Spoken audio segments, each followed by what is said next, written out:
अब देखिए, इधर हम आप लोग को कुछ कारण पढ़ा देते हैं। यहाँ लिख देते हैं कारण दीजिए, कारण दीजिए। क्या कीजिए? कारण दीजिए। जैसे पूछ दिया आपसे कि जब बंदूक से गोली दागी जाती है, जब बंदूक से गोली दागी जाती है तो बंदूक पीछे की ओर झटका देती है। क्यों?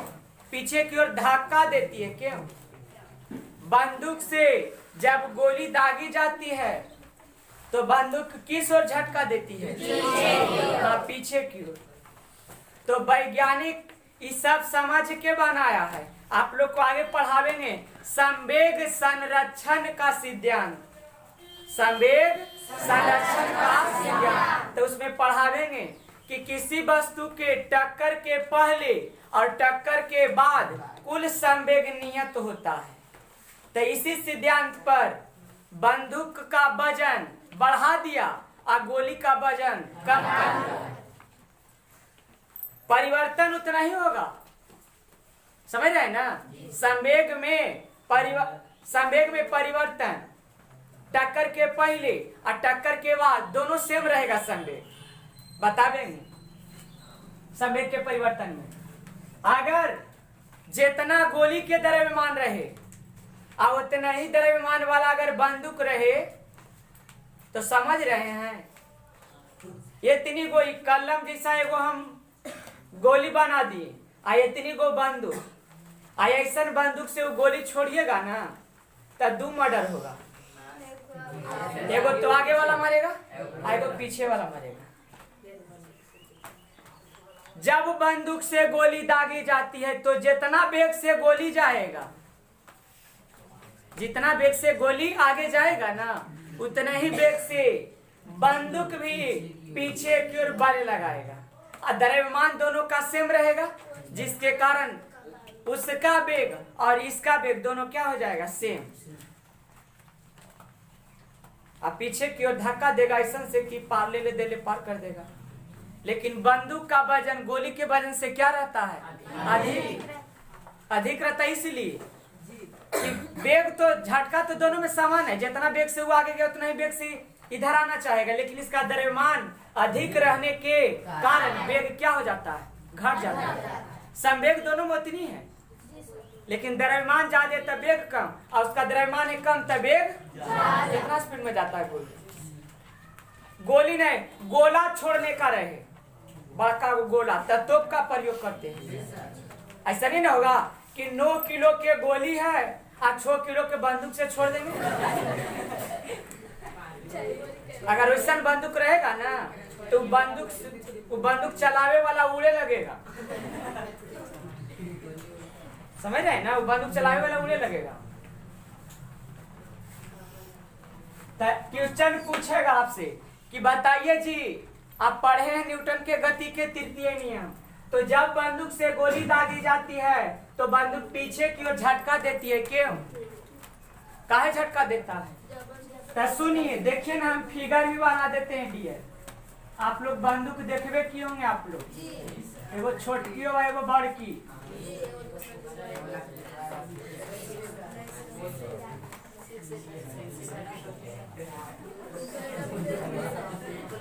रिकॉर्डिंग कर रहे हैं, हल्ला है कीजिए। देखिए ना, इसको ट्रिगर बोला जाता है। क्या बोला जाता है? ट्रिगर। यहाँ टांगे हुए वाला बना रहता है, पुलिस उलिस के देखिएगा, नहीं देखे हैं? अच्छा, यहाँ पर गोली बो जाता है।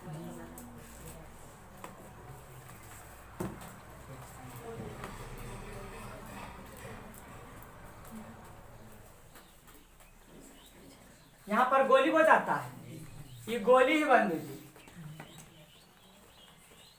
समझ लीजिए, ये गोली है।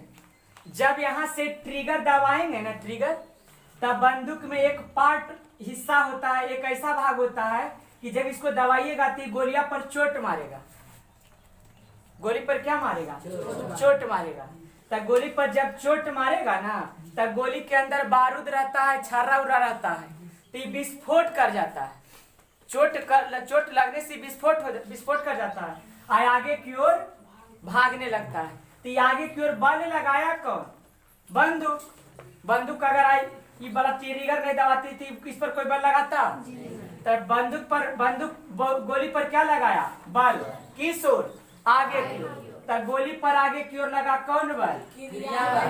हम यहाँ दर्शा देते हैं, गोली पर आगे की ओर लगा कौन बल? क्रिया बल। ठीक, कौन बल? गोली क्रिया बल। तो गोली भी न्यूटन के गति के तृतीय नियम के अनुसार बंदूक पर, किस पर? पीछे की ओर लगा देगा कौन बल?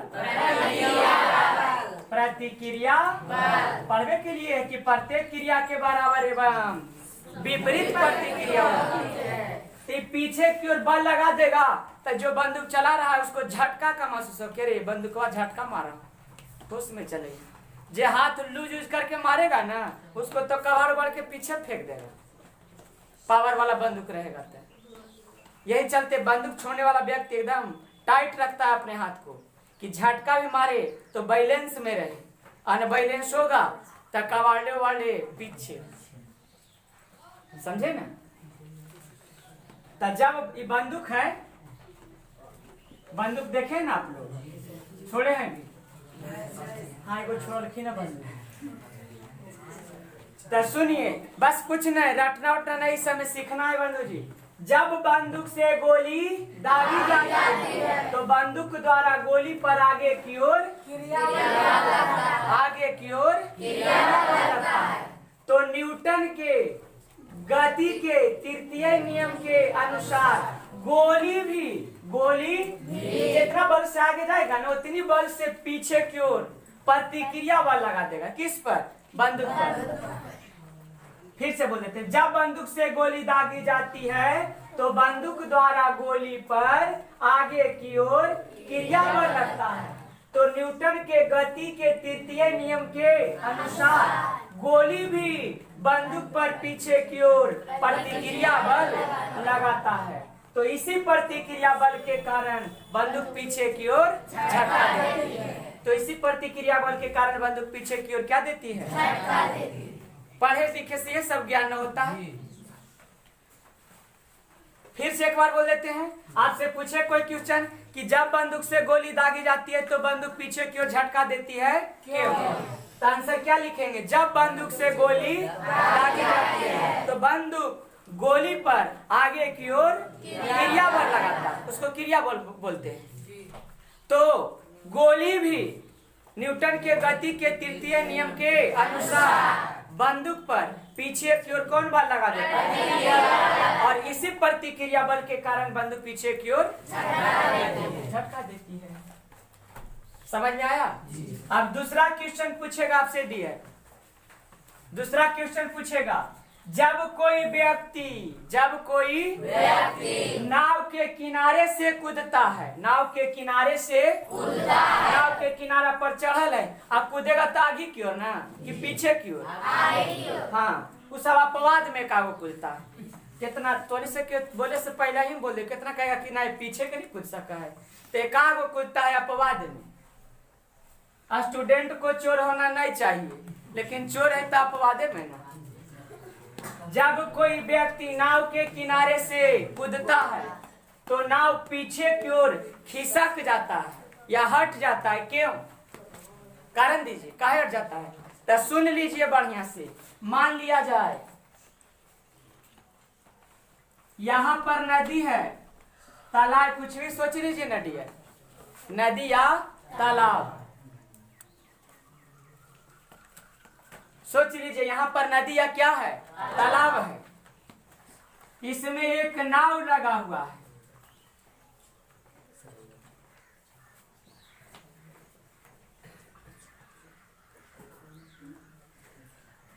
समझे?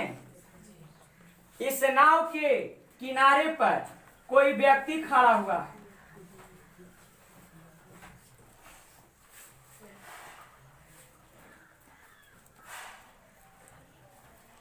तो जब व्यक्ति कूदेगा ना तो अपने पैरों से पहले तो आगे की ओर कूदेगा, आगे की ओर बल लगाएगा, तो कौन बल हुआ? जिस बल से, जितना बल से वो आगे की ओर कूदेगा उतना ही बल से वो अपन पैरवा से, पैरवा देख रहे हो ना, वो टेढ़ करके, सीधा कोई नहीं बल लगावेगा, वो टेढ़ा करके, इसे टेढ़ा करके जब कूदेगा ना तब पीछे की ओर कौन बल लगा देगा? प्रतिक्रिया। पीछे की ओर कौन बल लगा दिया? तो इसी प्रतिक्रिया बल के कारण नाव पीछे की ओर क्या हो जाता है? हट जाता है।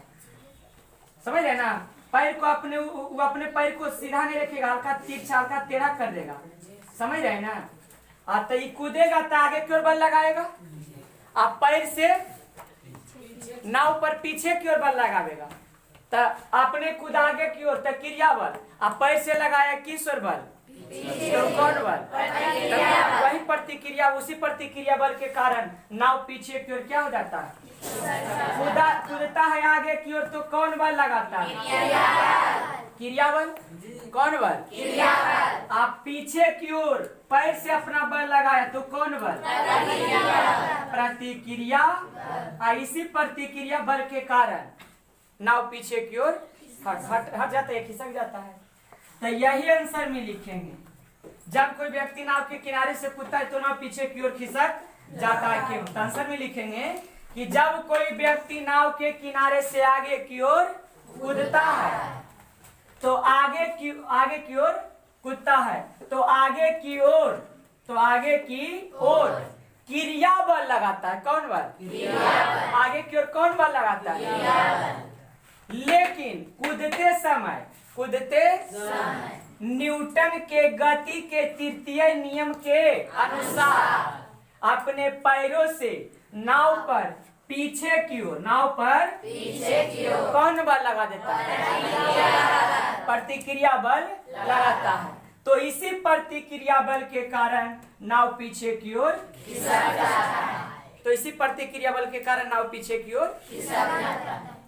समझे बात को? फिर से बोले, एक बार और बोल देते हैं। जब कोई व्यक्ति नाव के किनारे से आगे की ओर कूदता है तो आगे की ओर क्रिया बल लगाता है। व्यक्ति आगे की ओर कौन बल लगाता है? लेकिन कूदते समय न्यूटन के गति के तृतीय नियम के अनुसार अपने पैरों से नाव पर पीछे की ओर प्रतिक्रिया बल लगाता है। तो इसी प्रतिक्रिया बल के कारण नाव पीछे की ओर खिसक जाता है। क्या इस बात समझ में आ रहा है आप लोग को? डियर, अगला क्वेश्चन तीसरा नंबर लिखा है डियर, क्वेश्चन नंबर 3।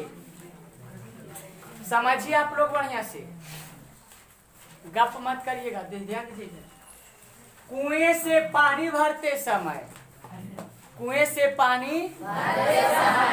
यदि बाल्टी की रस्सी टूट जाए तो व्यक्ति पीछे की ओर गिर जाता है। ऐसे रस्सी कुआं से पानी से करके भरते हैं ना, भर रहे हैं, अगर रस्सी टूट जाए तो पीछे कर उलट जाते हैं। ऐसा नहीं होता है? क्यों? कारण दीजिए तो समझिए। जब कोई व्यक्ति कुएं से पानी भरता है, आंसर में बोल रहे हैं, जब कोई व्यक्ति कुएं से पानी भरता है तो व्यक्ति द्वारा बाल्टी पर ऊपर की ओर क्रिया बल लगता है। बाल्टिया पर व्यक्ति ऊपर की ओर कौन बल लगाता है? लेकिन न्यूटन के गति के तृतीय नियम के अनुसार बाल्टी भी नीचे की ओर कौन बल लगा देता है? ले तू क्रिया बल लगे मी तो हम, जिसके कारण व्यक्ति को नीचे की ओर झुकना पड़ जाता है। लेकिन न्यूटन के तृतीय गति के नियम के अनुसार बाल्टी भी नीचे की ओर प्रतिक्रिया बल लगाता है, जिससे व्यक्ति आगे की ओर क्या हो जाता है? झुक जाता है। और व्यक्ति बाल्टी को तो झुक गया तक ही खिंचाएगा, फिर व्यक्ति ज्यादा बल लगाता है और व्यक्ति बाल्टी को ऊपर की ओर खींचने के लिए अधिक बल लगाता है। कौन बल? अधिक बल, ज्यादा बल लगाता है कि बाल्टी जैसे हम जितना के बल से खींचे उतना के बल से तो बाल्टी खींच लिया, अब पानी खिंचाएगा, वो बाल्टी खिंचाएगा, तब हम और अधिक बल लगाते हैं और ज्यादा बल लगाते हैं तब खिंचाएगा, अन्यथा नहीं खिंचाएगा। और व्यक्ति बाल्टी को ऊपर खींचने के लिए ऊपर की ओर अधिक बल लगाता है, अधिक बल लगाया, ज्यादा बल लगा दिया, कितना ज्यादा बल लगा दिया, किससे? बाल्टी जितना बल लगाया था उससे ज्यादा बल लगा दिए तब ना पानी खिंचाएगा। तो यही कारण है कि लगैले ही ज्यादा बल, तभी बैलेंस में ही रस्सी नहीं टूट लेता, लेकिन जैसी रस्सी टूटती या बल लगैले है तन बैलेंस हो जाएंगे, आप पीछे की ओर गिर जाएंगे। तो व्यक्ति बाल्टी को ऊपर की ओर खींचने के लिए ऊपर की ओर अधिक बल लगाता है। तो यही कारण है कि यदि बाल्टी की रस्सी टूट जाए तो व्यक्ति पीछे की ओर गिर जाता है। किसके कारण? अधिक बल के कारण। अधिक बल लगाना पड़ता है। क्यों? क्योंकि जितना बल से हम रस्सी को बाल्टी को खींचे, जितना बल से बाल्टी को हम उतना ही बल से न्यूटन के गति के तृतीय नियम से बाल्टी भी पीछे नीचे की ओर क्या लगा दिया? प्रतिक्रिया बल लगा दिया। कौन बल लगा दिया? अब प्रतिक्रिया बल लगा दिया नीचे की ओर तो बाल्टी खिंचाएगा। अब व्यक्ति झुक करके अधिक बल लगाता है, ज्यादा बल लगाई बहुत तोरा खींचिए ले, ज्यादा बल लगाता है ना खिंचाता है। अब ज्यादा बल लगाया, अब बाल्टी के खींच लिया, कोई दिक्कत नहीं है। लेकिन कभी कभी ऐसा होता है कि अगर रस्सिए गया टूट तो लगैले ही कौन बल? अधिक बल, ज्यादा बल लगैले ही, तो ज्यादा बल लगैले हैं बाल्टी से, जितना बाल्टी खींचा उससे ज्यादा बल लगा दिए तो उससे अधिक बल लगेले तो रस्सी टूटेगा तो अनबैलेंस हो जाएंगे, आप पीछे की ओर गिर जाएंगे। कुछ भी हो सकता है, माथा का पार फूट सकता है। चलिए अगला क्वेश्चन, पक्षी ऊपर की ओर या आगे की ओर उड़ान भरता है क्यों? या पक्षी ऊपर की ओर या आगे की ओर उड़ता है क्यों? कोई क्वेश्चन पूछ दिया तो समझिए आंसर में। जब पक्षी ऊपर की ओर उड़ता है, जब पक्षी ऊपर की ओर उड़ता है तो वह अपने पंखों से नीचे की ओर हवा पर क्रिया बल लगाता है। हवा पर नीचे की ओर कौन बल लगाता है? तो हवा पर लगाए नीचे की ओर कौन बल? तो न्यूटन के गति के तृतीय नियम के अनुसार हवा भी पंख पर लगा देता है कौन बल? प्रतिक्रिया बल लगाता है। तो इसी प्रतिक्रिया बल के कारण पक्षी ऊपर की ओर या आगे की ओर क्या करता है? हवा को धकेलता है। तो जितना बल से हवा को धकेलेगा उतना बल से न्यूटन के गति के तृतीय नियम के अनुसार हवा भी उसको ढकेल देगा, और वही प्रतिक्रिया बल के कारण पक्षी आगे की ओर या ऊपर की ओर क्या करता है? उड़ान भरता है। फिर से एक बार बोल देते हैं इसको। जब पक्षी ऊपर की ओर उड़ता है तो वह अपने पंखों से नीचे की ओर हवा पर क्रिया बल लगाता है। तो न्यूटन के गति के तृतीय नियम के अनुसार हवा भी उसके पंख पर ऊपर की ओर प्रतिक्रिया बल लगाता है। तो इसी प्रतिक्रिया बल के कारण पक्षी ऊपर की ओर उड़ान भरता है। हवा वायुयान वाला भी क्वेश्चन पूछेगा तो इसी जवाब देना है। वायुयान उड़ान भरता है कैसे? क्यों? वायुयान ऊपर की ओर उड़ान भरता है क्यों?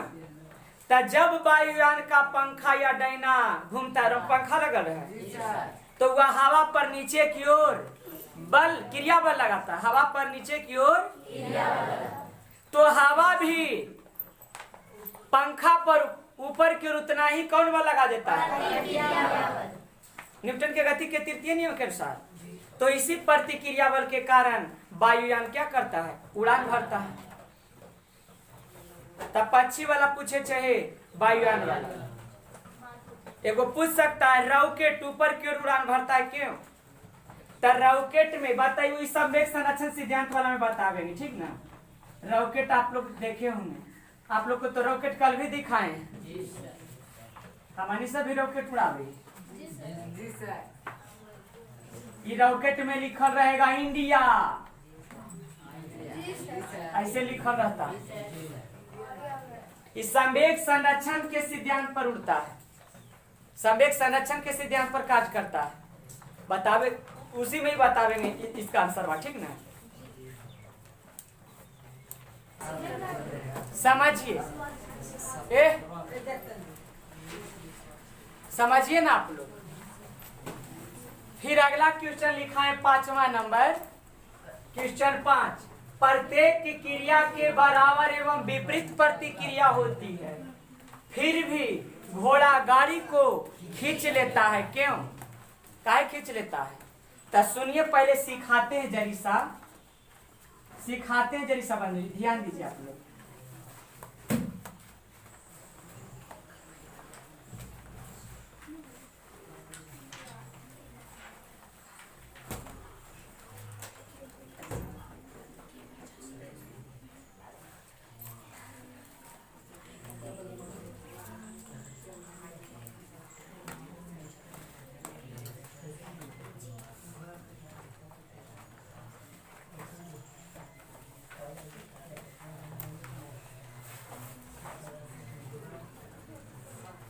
हालांकि हमको से बढ़िया से फिगर उगर नहीं बनेगा घोड़ा वाला।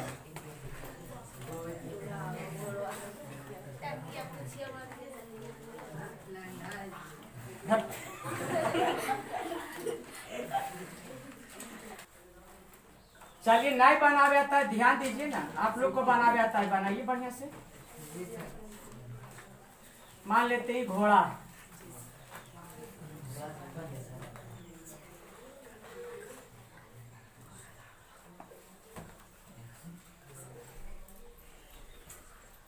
सोच लीजिए ना भाई, कुछ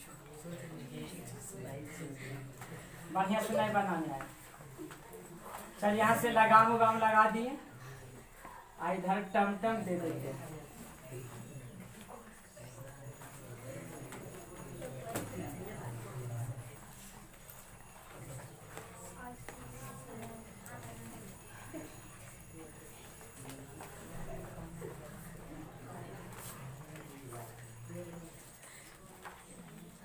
छोड़ दिए इसे जी सर। अभी ध्यान दीजिए, प्रत्येक क्रिया के बराबर में विपरीत प्रतिक्रिया होती, फिर भी घोड़ा गाड़ी को खींच लेता है, क्यों? सुनिए, जब घोड़ा गाड़ी पर आगे की ओर कौन बल लगाता है? क्रिया बल। ये कहता है मालिक हम आगे की ओर बल लगाएं, तो गाड़ी भी पीछे की ओर कौन बल लगा दिया? प्रतिक्रिया बल। कह रहा मालिक हम आगे की ओर लगाए बल, मगर गाड़ी भी पीछे की ओर कौन बल लगा दिया? अब गाड़ी नहीं खिंचाएगा। तो मालिक कहता है कि नहीं खिंचाएगा, दूध चा भूक दिया। बेचारा जानवर तो आखिर जानवर है, या अपने पैरों से ऐसे हल्का मोड़ के, सीधा करके ना, मोड़ के, हल्का मोड़ के, अपने पैरों से पीछे की ओर, किस ओर? पीछे की ओर पैरों से पृथ्वी पर धक्का देगा। तो पीछे की ओर अपने पैरों से जब धक्का देगा ना, तो आगे की ओर गाड़ी बढ़ जाएगा। पैरवा की धकेलेगा पीछे की ओर, तो पैरों ने धकेलेगा आगे की ओर, इसी बल के कारण आगे बढ़ता है। नहीं तो ये जो बल खाली लगाया ना अपने मांसपेशी से गाड़ी पर, तो उस बल के कारण, उस बल के द्वारा गाड़ी नहीं बढ़ेगा आगे। ये अपने पैरों से जब बल लगाता है तब गाड़ी किस ओर बढ़ता है? आगे की ओर, अन्यथा गाड़ी आगे की ओर नहीं बढ़ता है। तो यही लिखे हैं कि जब घोड़ा गाड़ी पर आगे की ओर क्रिया बल लगाता है, तो न्यूटन के गति के तृतीय नियम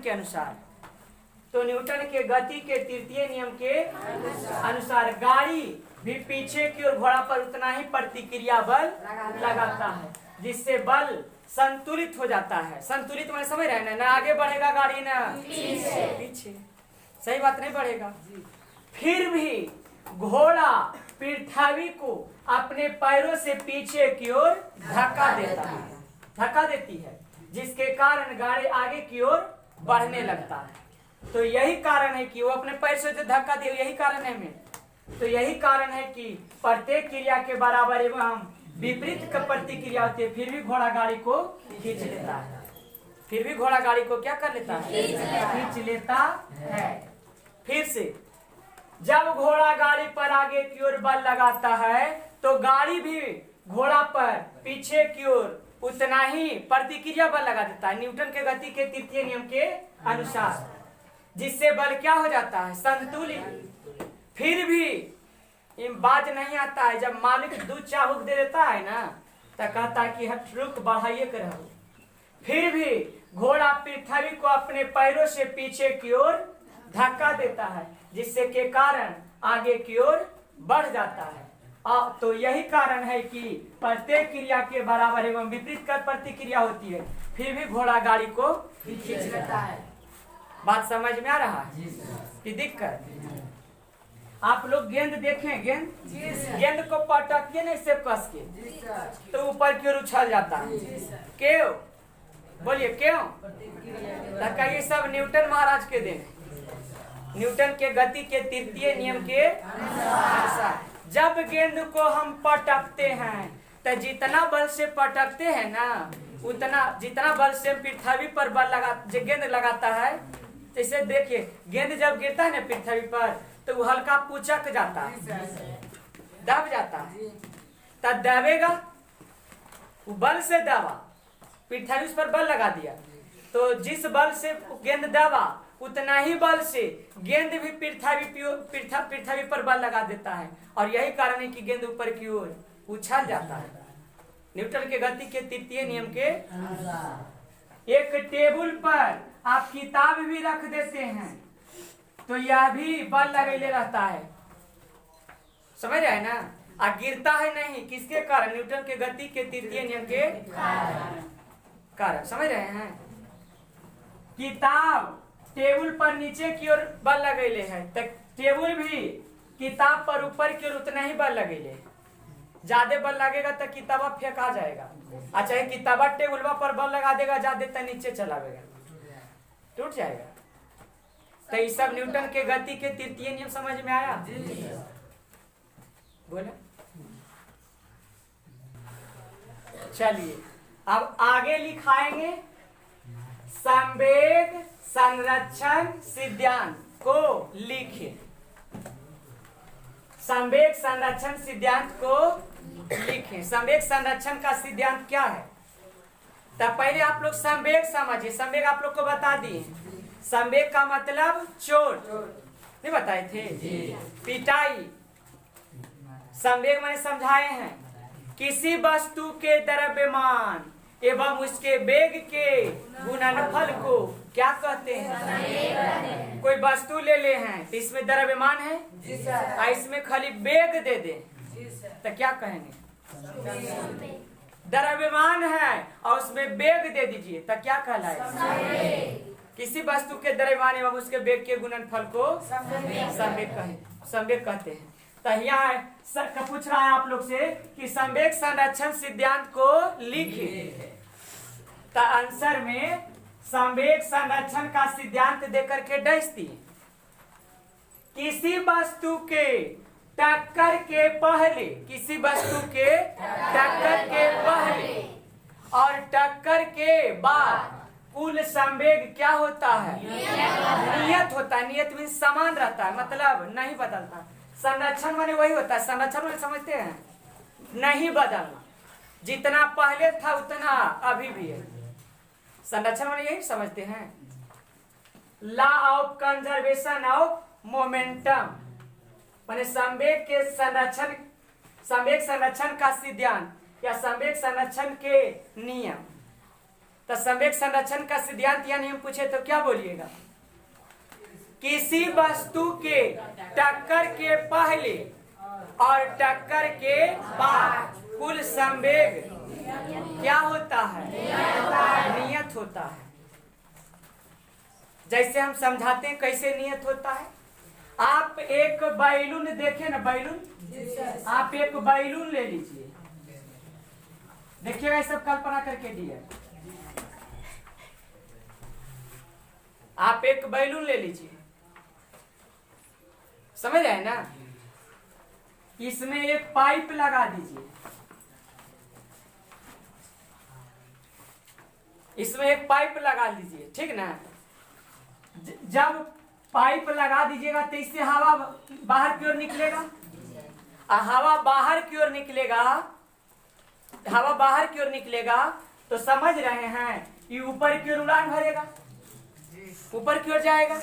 कभी कभी देखते हैं आप लोग बैलून फुलाते फुलाते अगर छूट जाता है तो एकदम भागता है तेजी से, तो हवा निकलेगा, समझ रहे हैं ना, तो आगे की ओर माने पीछे की ओर भागेगा, और जितना दूर जाएगा उतना उसका वेग क्या होगा, बढ़ेगा।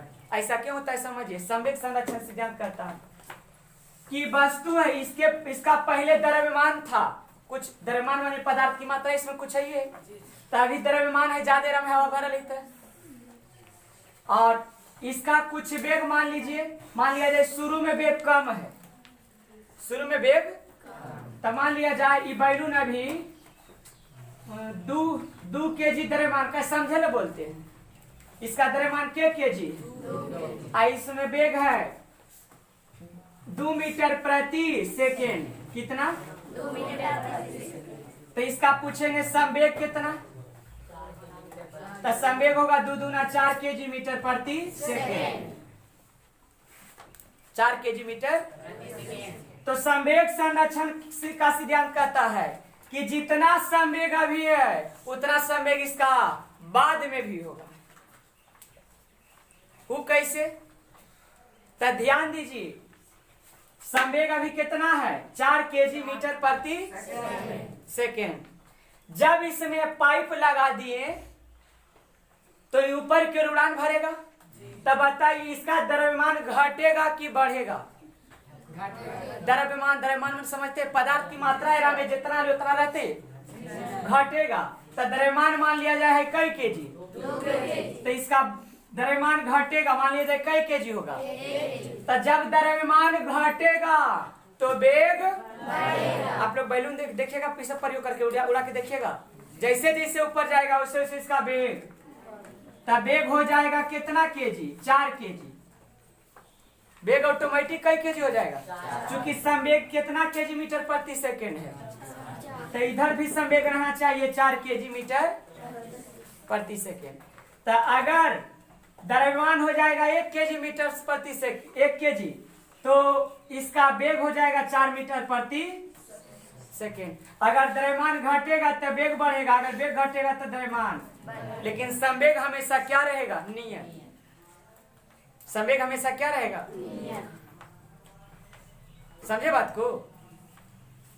तो यही संवेग संरक्षण का सिद्धांत कहता है, किसी वस्तु के टक्कर के पहले और टक्कर के बाद कुल संवेग क्या होता है, नियत। चलिए समझिए आप लोग, हम बंदूक देखे ना, बंदूक मान लिया जाए 10 केजी का एक बंदूक है, 10 केजी का बंदूक है। अब बताइए इसमें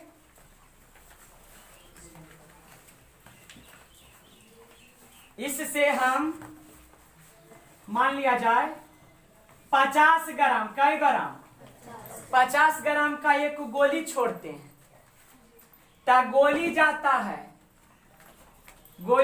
है 100 मीटर प्रति सेकेंड के वेग से, कितना के वेग से, 100 मीटर प्रति सेकेंड। गोली के द्रव्यमान है कई ग्राम, गोली के द्रव्यमान है 50 ग्राम, और जाता है कितना के वेग से, यहाँ बताइए गोली का संवेग कितना होगा, द्रव्यमान गुना वेग, द्रव्यमान गुना वेग, बोलिए ना, द्रव्यमान गुना वेग, तो द्रव्यमान 50 ग्राम, ग्राम को किलोग्राम में बदलिए, तो 1000 से भागा और गुना 100, 2 शून्य से 2 शून्य खत्म, 1 शून्य से 1 शून्य खत्म, यानी 5 केजी मीटर प्रति।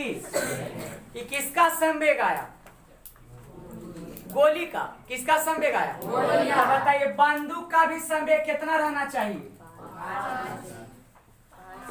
बंदूक का संवेग भी रहना चाहिए 5 केजी मीटर, जबकि इसका द्रव्यमान कितना है, तो इसका वेग कितना होगा, इसका वेग कितना होगा कि संवेग 5 kg/मीटर प्रति सेकेंड आगे, तो आधा मीटर प्रति सेकेंड। कितना मीटर प्रति सेकेंड? 2 से 2 5 10, तो 5 kg/मीटर प्रति सेकेंड नहीं आ जाएगा। देखिए जब बंदूक से गोली दागी जाती है तो बंदूक से गोली छूटने के बाद गोली का कुल संवेग और बंदूक का कुल संवेग क्या होता है? समान, बराबर, नियत, कभी नहीं बदलेगा। इसका संवेग कितना आया?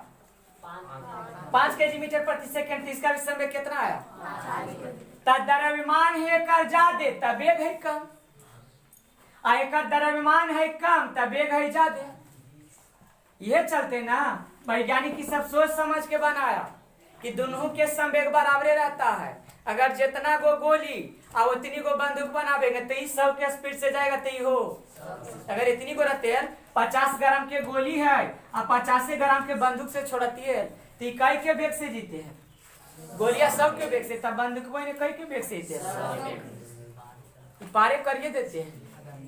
यह चलते कि सब इंजीनियर सोच समझ के बनाया कि संवेग दोनों का नियत है, कभी नहीं बदलेगा, संवेग कभी नहीं बदलेगा, समझे ना। इसका वजन बढ़ा दिए तो वेग कम हो गया, वेग क्या हो गया? यही चलते वजन बढ़ाया कि इसका वेग, इसका झटका कम लगे, समझे ना। तो संवेग संरक्षण का सिद्धांत क्या समझे? किसी वस्तु के टक्कर के पहले और टक्कर के बाद कुल संवेग क्या होता है? नियत होता है। इसको हम साबित करके बताते हैं। m1u1 प्लस m2u2 बराबर m1v1 प्लस m2v2, समझे।